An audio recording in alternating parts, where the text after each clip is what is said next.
भक्ति रानी है तुलसी तेरा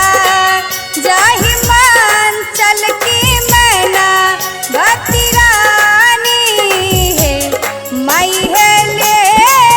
लनि जना माँ भवानी की ही माँ गिरी गहबर है माई है ले लनि जना माँ भवानी की ही माँ गिरी गहबर है।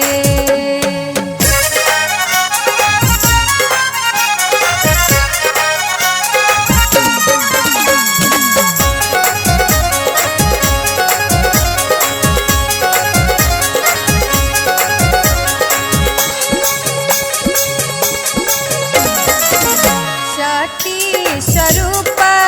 जगदम्बा अनेक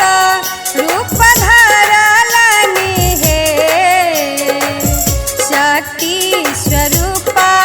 जगदम्बा अनेक रूप धरलनि है माई है दुष्ट संहार हेतु मैया लीला इहर चलनि है माई है ले लनि जना माँ भवानी की ही माँ गिरी गहबर है।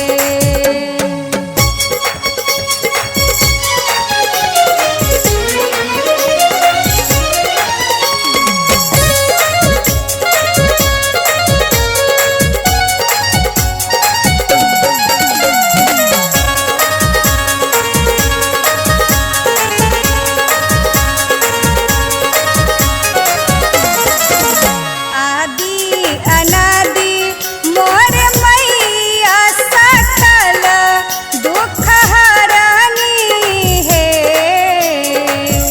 आदि अनादि मोर मैया सकल दुख हरनी है माई है धर्म रक्षा हेतु आई धिया बनली जननी है माई है ले लनि जना माँ भवानी की ही माँ गिरी गहबर है।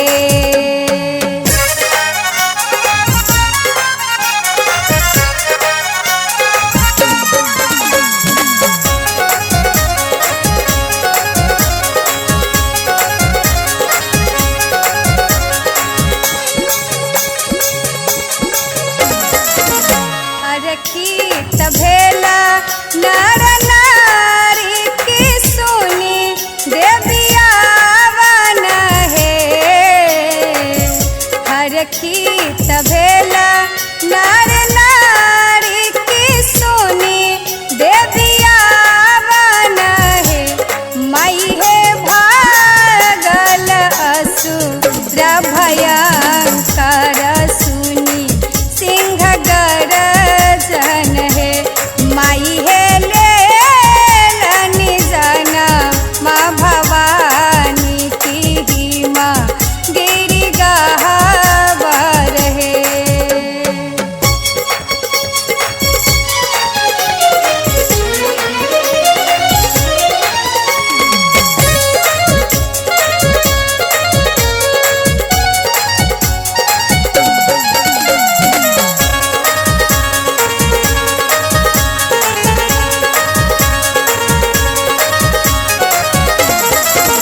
माधव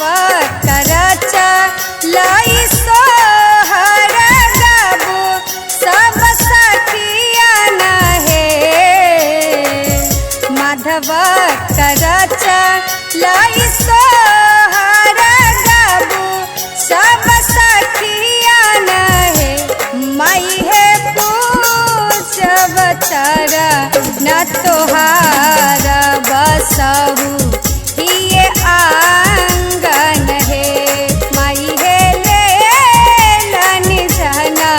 माँ भवानी की ही माँ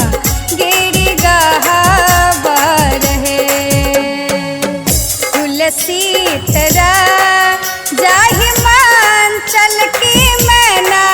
भक्त